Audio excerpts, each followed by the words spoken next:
Welcome to Quilt 101. I'm Emily. Hi, Emily. Nice to meet you. Sorry, I'm Wendy. This is Emily. So today we are going to talk about the hidden path quilt pattern. We'll be right back.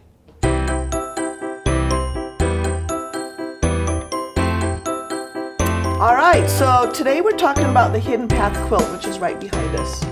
Now, why we named it the hidden path, I don't know if you can tell, but there Can you see something hidden? There is a hidden path.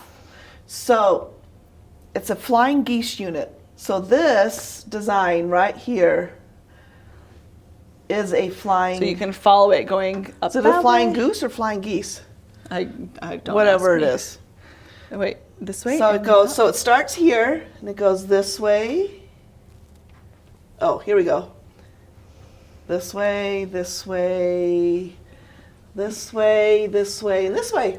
And everything else is just kind of filled in. So there is a little bit of a hidden path there. So this is the kit that you would get in the mail. You've got your pattern. Inside you've got your background fabric. I'm sorry, your backing. So you would have your backing. You have your binding, and remember these are fabrics that you choose on our website. You will have a, depending on the size, you'll have at least one charm pack, which are 5-inch squares of a collection. Yep. And you'll have your background squares. Which is like the white solid that's behind it. So the most important thing with this quilt is to learn how to do half square triangles. Yes. It's crucial, because the whole thing is made of half square triangles. So Emily is going to start us off with showing you how to make a half square triangle. All right, so on a piece of your white fabric, you are going to mark, just kind of draw a straight line from a corner to corner. And so to do that, you just line this up, kind of press firmly on this so it holds the fabric in place. And you're just going to draw a line going from corner to corner. And you're going to do the same thing. You'll do the same thing on all of the white squares. So we're just going to do this. Just mark going up from corner to corner. Awesome. Okay, so now what you do is you're going to take this to the sewing, oh my gosh. This sewing machine. We're having a hard time on this video for some reason. We are having such a hard time. Forgive us, my goodness. Okay, so now that we're at the sewing machine, what we are going to do is we are going to stack one of the charm squares. So like the print. The print, yes. And we're going to stack the white fabric on top, and you want to have the line facing you. And you just want to get this lined up as best as possible. And then what you are going to do is you are going to set your foot at a scant 1/4 inch. That's very important. Yes. Very important. Yes. So a scant, on your machine, you'll have a button that you can move your needle. A scant is about a thread width closer to the needle. Yeah, so a little less Mom, than a 1/4 inch. You're gonna have to show me how to change out this sewing foot because this one's not gonna work. Why? Because you can't like move the needle over because it just has that one little thing right there. Oh, you can move it over a little bit. That'll catch it. It's just not as scant as I want. Is that okay? Is that scant enough? I don't have my glasses on. I guess that's fine. Okay, we'll just make that work. So we are just going to take these pieces and we are going to, and I use black thread so it's easy for you guys to see. Cut that. But we are going to line the foot up with the red, or with the line that you drew, like the diagonal line. And we are going to do that on both sides of the red line. So I already did it on one. So now I'm going to go through and do it on the other side.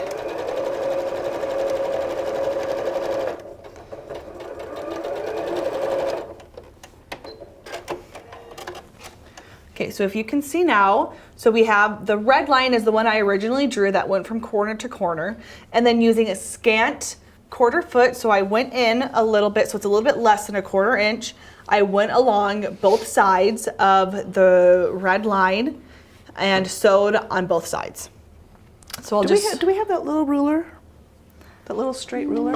I was going to show them the difference, but in your kit, you're also going to have a couple squares, and we'll mark them. That's just for practice, because we really want you to understand that scant 1/4 inch, and it's best if you practice. So the practice square that we give you, just after you sew it, just measure it, and you just want it a tad bit smaller than a 1/4 inch. And once you've got that figured out, then the rest of the quilt is going to be pretty good for you. Yeah. Looks like we got a bunch of Our wild machine had a little threads. crazy fit in the beginning, so we got a little extra thread, but just trim it out. Yeah. That happens. Okay. All right, so after you've got them sewn, where'd the rotary cutter go? You're just going to cut these in half. You can just use the scissors too if you want. So we have a missing rotary cutter, so we're just going to cut it. Doesn't matter. Rotary cutter just makes it go quicker. Oh, Emily found it. Hold on. Let me finish this one. There we are. All right, you're just going to kind of cut that in half. And then you're going to want to press it. That's the next step. Oh, didn't quite go all the way. All right, you're always going to press to the dark, at least on this quilt. Yep. So if you lay the dark pieces up, that makes it easier for you. Alrighty. Holes 1. So you iron on the white and you fold it over to the dark. And you don't want to, you don't push the iron really hard against it. Yeah, it's really light. Yeah. All right, so while she's finishing up that, I'm going to show you how to square up. So we have these little square up rulers that if you like this kind of look, you can do so many things with half square triangles. If you think that's something you're going to like to do, then I would encourage you to invest in a little squaring up ruler. This is a 4.5 inch, which is a pretty popular size because it works with charm packs. So you'll see where there's a diagonal line, and all square up rulers have this. That is what you put against the seam right here. So you're gonna put that line right on that seam, and then you kind of move it a little bit to make sure that all the sides are sticking out a little bit. And then you're just gonna take your rotary cutter and trim it down. All right, so we got one. Let's do one more. So again, the diagonal line goes right over that seam. And you want to make sure there's a little bit of fabric on all the sides. See, there's just a little bit hanging over. You're just going to kind of come along. This is the most tedious part of this quilt, but it has great See if you benefits. can have a friend help you. It makes it go by a little bit faster. Yep, so when you trim it, you'll see that the seam just stays right on the edge, and that's what you want. If you want to show them again, I have these two right here. So let's do this again. And then squaring it also gets rid of the little dog ears as well. Now, if you don't have one of these rulers, you can just use your mat. It's a little bit harder because you got to line up the corners. Let's see. All right, and then you can use your ruler to do it too. It just takes a little bit more time. And to me, honestly, it just doesn't square up as nicely as if you use one of the square up rulers, but it can be done. You don't have to buy one of those. All right. But it definitely helps. And I am kind of a gadget tool person, Yeah, so you I are. love any kind of little gadget or tool. So it can be done without a square up ruler too. All right, we got one more. The diagonal line goes on that seam. You want to make sure there's a little bit hanging over on all edges. Now, if you sewed an exact 1/4 inch seam allowance, this would be really, really, really tight. Yeah. So just by pulling that needle closer, just a little bit, just a tad, as my mom would always say, just a tad, makes a big difference. All right. So once you have we have a stack here that we have that we made a little bit earlier that we've already squared up and got ready. And so now what you do is you lay it out. And so what I like to do first is I don't necessarily mess with the actual pattern of it. I just like to lay things out. And so I just like the color flow, if that makes sense.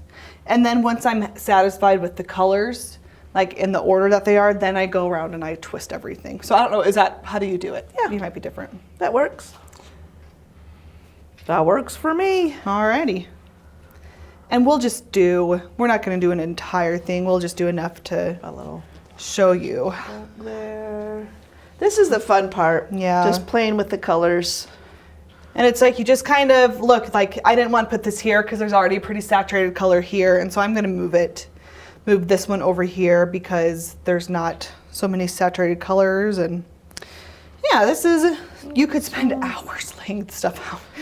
It is like, a lot of times I just have to walk away because it's like, you know what I mean? You have to lay it all out, and then How about that? oh, that looks really good. Ooh, I like that flower. Yeah, where should we put that? Yeah. Should we do one more? Sure. Right here. But yes, whenever you get to the point where you're just going crazy because you're just trying to make things perfect, just step away for a minute and then come back and you realize like, oh, that actually looks pretty good.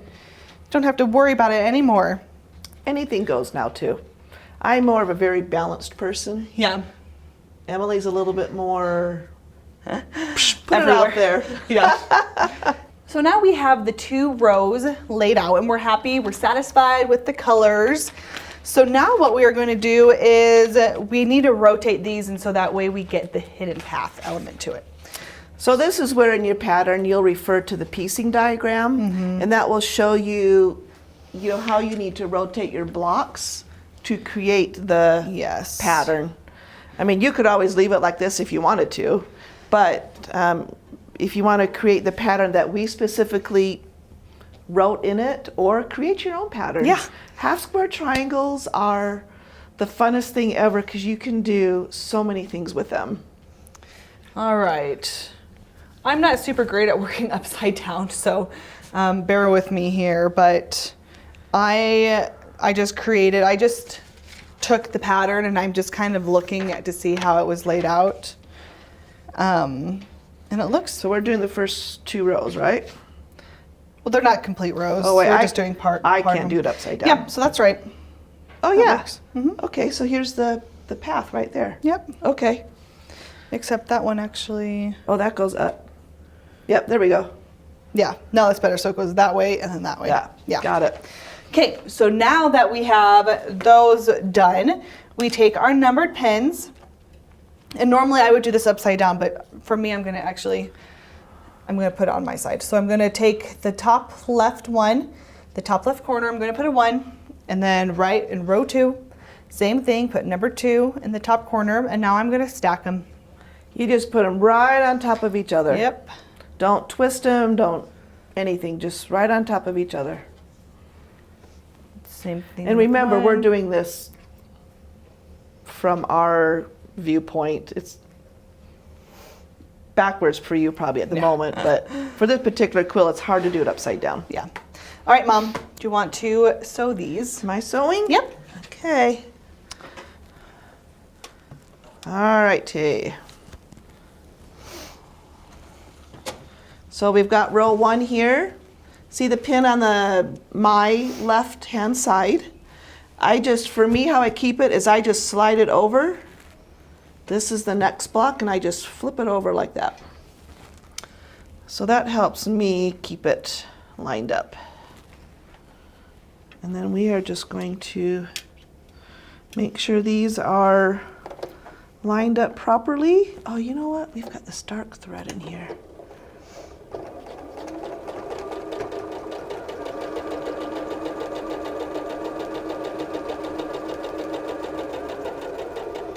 And we just sew. Now remember, you don't need to do a scant on this one. Yeah, this one's a true 1/4 inch. Yeah, so I actually just moved my needle back over. So again on 2, this is a 2, I just slide it over and then put that right on top of it. And then let me get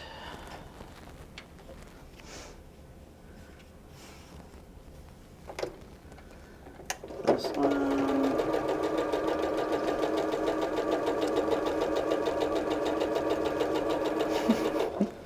All While right. you're doing that, Luna. So how I keep everything lined up is I just slide the 1 row back over to the 1 pile, and I slide the 2 row back over to the 2. And there again, what are you doing over there? Oh, she someone went coming to to say hi. get our little guest. She was looking Luna at us came and to like say she just hi. wanted to say hello. This is our mascot. This is Luna. She's our little golden doodle puppy. Oh my gosh. And she's our buddy, especially whenever we sew. She's so patient with us and just lets us do our thing while she chills out and waits for us to go play with her. She has a special chair with a quilt, of course, Yes. that she likes to sleep in while we sew. But being a puppy, she doesn't like it. Yeah. All right, so I'm just going to finish sewing these up, and then we will be right back. Say bye, Luna. Bye.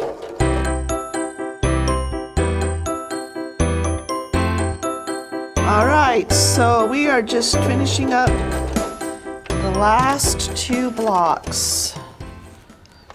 So here's my 2 row next to my 2, and my 1 row next to my 1s. So there again, I'm just going to flip this over like that, match it up.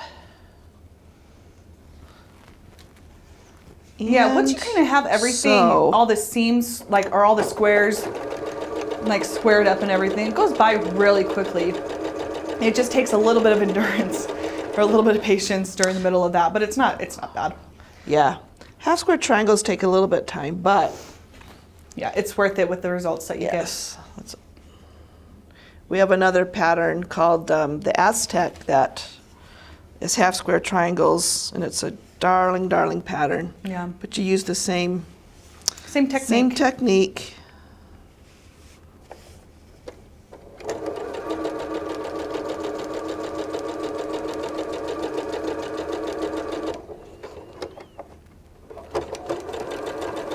Alrighty, so here's rows 1 and 2. I can take those from you. There you go. Thank y'all. All right, and if you guys have watched any of our other tutorial videos, you've heard us say this a million times. But that's how important it is. Repetition is key. So we have, if you remember, we put a number 1 or 1, 2, we numbered all the rows. And all of the rows that are odd, we are going to iron, or we're gonna press these seams starting starting on the same side where the pin is at. Which are the odd numbers. So all the Yes. odd number rows, you start on the pin side. Yes, and all the even number rows, you start on the side without a pin. So here's row 1. So because this is an odd number, we are going to start on the same side where the pin is on. So we are going to take our iron and we are going to press at a 90, you go at a 90-degree angle, and you just keep sliding it past. Just keep sliding it down. And this iron, I'll probably need to do another pass because the iron accidentally turned off. So it's not super hot. But it kind of gives you an idea. And then for number 2, so here's the pin in this corner. And we are going to iron starting on the side that does not have the pin, which is this side. So I'm actually going to rotate it this way. And then starting right here, 90-degree angle, and I just press it, making sure that the seam gets pressed in there as well and has a nice sharp line.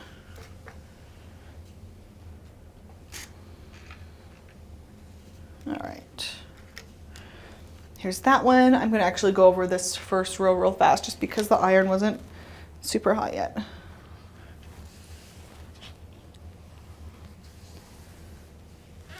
Okay. All right, that's better. So if your row gets a little bit wonky, which it can, you can always take your rotary cutter and just kind of straighten it out. Like this one, for whatever reason, and it just happens when you sew, it just got a little bit wonky. So I'm actually just going to take this and just straighten this little piece right here. Well, maybe I will. It's not cooperating. Do you need me to iron it again? No, it's just this last, for some reason, this last little block is just a little off, but I'll just do this little piece right there that's kind of sticking out. All right. So keep the pins in as long as you can until you start sewing the rows together, then some of them can come out. But here's one, here's row 2. So now we are going to flip them on top of each other, and you'll notice the way that you ironed it, the seams are now going to nest together. And that means that this side seam is going that way, and this side seam is going this way. So you can feel them. It just makes it more flat. Yeah, it lies flat as opposed to there being bulk to it.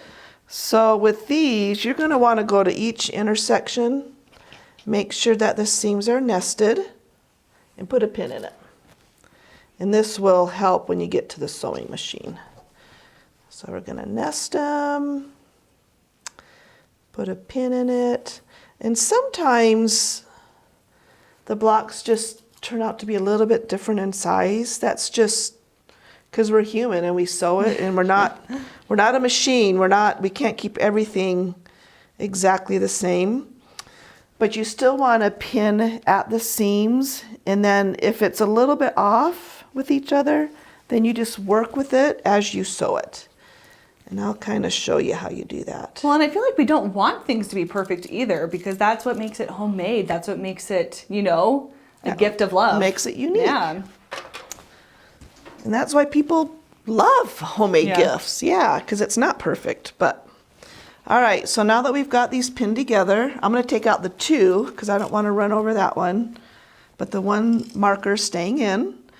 So now we're just going to come along and sew. So as I'm sewing, I kind of look ahead.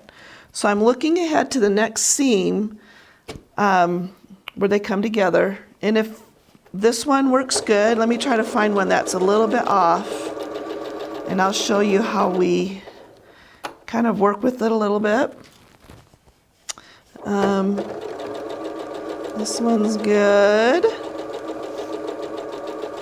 Remember to take the pin out.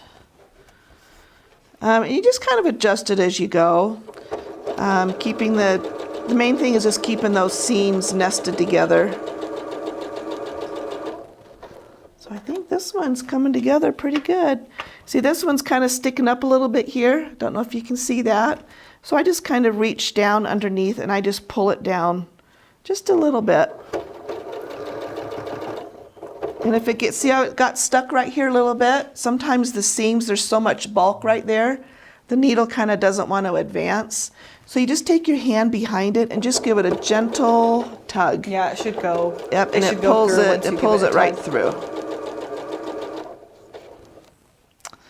All right, so far, see this seam kind of flipped, so I'm just flipping it back, making sure they're nested. Which way does that go? That goes that way. And run it through there. All right, okay, so this block here, if you can see on camera, this block on top is a little bit bigger than the block on the bottom. So want to make sure this pin stays secure, the seams are nested, and as I'm sewing it, I'm going to take my fingers and push in that extra fabric just a little bit. It's called easing it in. So you kind of just push it in just a little bit. And do you see how it kind of evened it out? So that's one way to help fix those kind of blocks. And you'll have them. I mean, we just had one just sewing it right here. So and this one is actually a little off too. And that's a pretty common quilting problem that you run Yeah. into, so it's a good skill to learn. Yeah. So this one's a little bit bigger too. So as I sew it,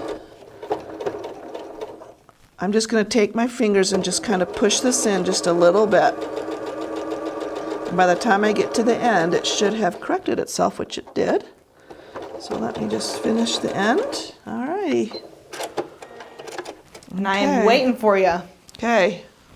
There you go. Cool. And then open, or how would you like to iron this? You could probably do it open since there's some bulky seams in Yeah, there. that's what I was thinking as well. Okay. So to iron it open, you just run it on the back and you just kind of use your fingers to kind of open up the two seams. And then using kind of the point on your iron, you just use that to your advantage to help you go along and to open things up. And this right here is just an individual preference. Yeah. You can iron it to one side, like most seams. You can iron it open. That's really just whatever you like. Ironing it open is a little bit more tedious because you need to watch these seams right here that they don't get pressed like that. Sorry. So maybe going to one side might be a little bit more, little better. It's totally up to you. Yeah. And this one, because there are lots of little pieces in it, and so it just makes things a little bit more difficult, but it's still totally doable. And I'll have to go through and press those back in as well.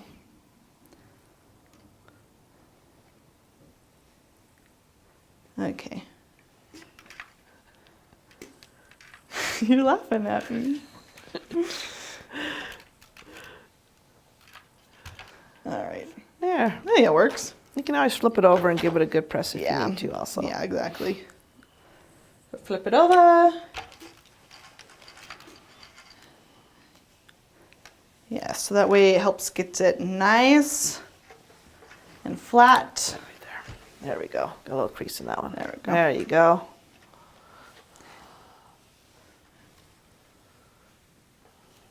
Cool. So the number one is still here. So not usually, this will That's- always be the first row. Yep. So when you sew them and lay them out, it keeps it in proper order. So this is the first two rows. So we did it. Yay! We did it! We Yay. survived! And you can do it too. This is a great quilt. We're going to have it in all different kinds of fabrics. So check us out, Yep. and hopefully you'll give this quilt a try. Happy quilting. Bye-bye.